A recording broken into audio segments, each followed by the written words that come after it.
The matter is going to start in 5 seconds. Start. Mr. Vice Chairman, I was speaking about the need for developing a strong UN delegation.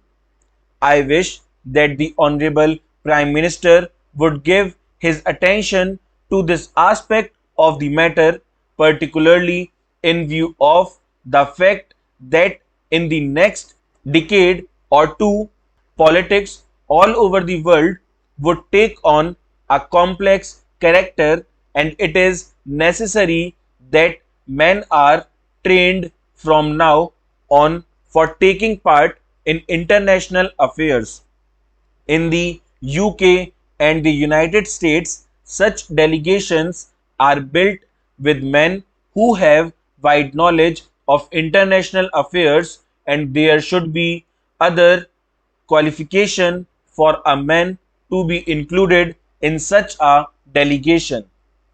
In this connection, I should also like to mention that it is time for government to develop sound conventions regarding the conduct of foreign affairs. In the United States, they have accepted the principle of bipartisan consultation on important affairs of policy. For example, when President Kennedy stood for election, President Eisenhower, even during the period of the conduct of the campaign of President Kennedy, kept him informed about the major developments in foreign affairs. We have seen our government sending troops out of this country to the Congo, and at that time I had raised the point that before troops left our country for any assessments of an unusual character like the Congo assessment, members of the opposition should be informally consulted. There will be no caution of any leakage of information whatever if leaders in the opposition are consulted on important aspects of foreign policy. The Consultative Committee of the External Affairs Ministry does go some way to meet the needs of exchanging information about foreign affairs, but the informal consultation of the kind that I mentioned, where the leader of the opposition and leaders of other parties are called and told by the Prime Minister about unusual developments, would strengthen the convention that the foreign policy of the country has the support not only of the Congress party but also of the entire country. I was speaking about our external publicity, and it is a subject on which I think I can speak with some confidence, as I have been an old time newspaperman in this country.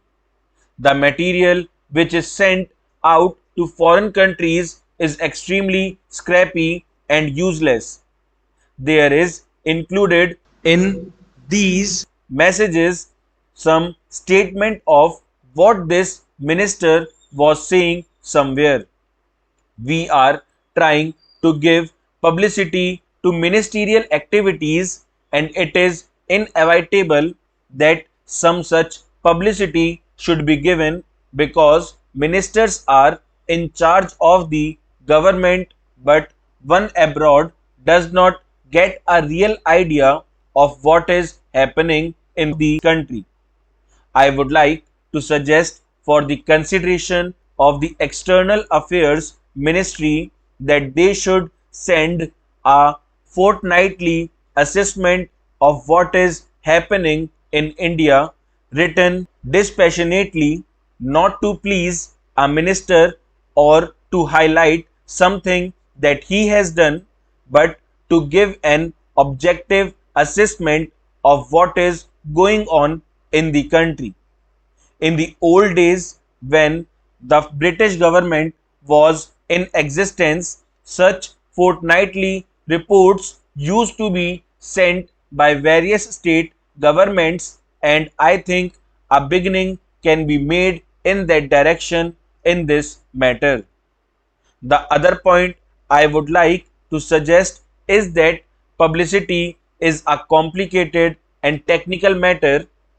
The Foreign Service, as it is constituted today, does not have sufficient training in publicity.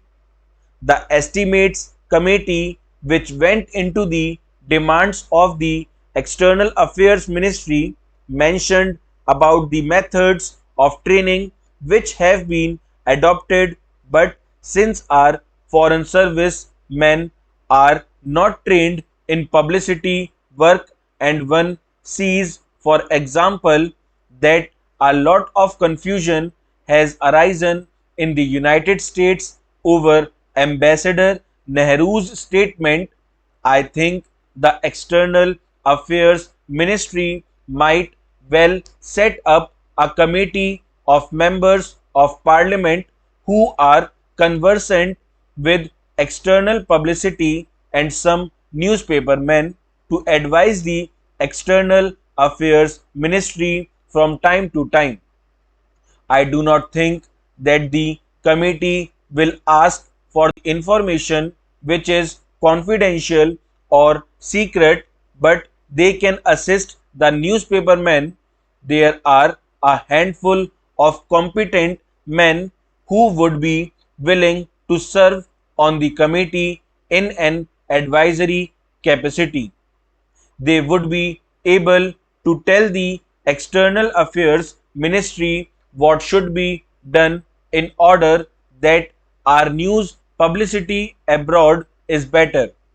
I might mention also that the Estimates Committee had recommended the creation of a cultural cell.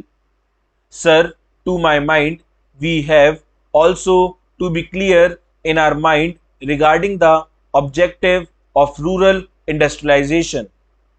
Do we mean to have only diversification of rural economy, and are we going to have rural industrialization only in order to give some help to those who find themselves unemployed during a certain period of the year? Are we aiming at utilizing local resources and meeting local needs through diversification of rural economy, or have we a more fundamental objective in mind when we are trying to industrialize the rural areas? Without this, I am afraid rural industrialization will not be possible. Full stop.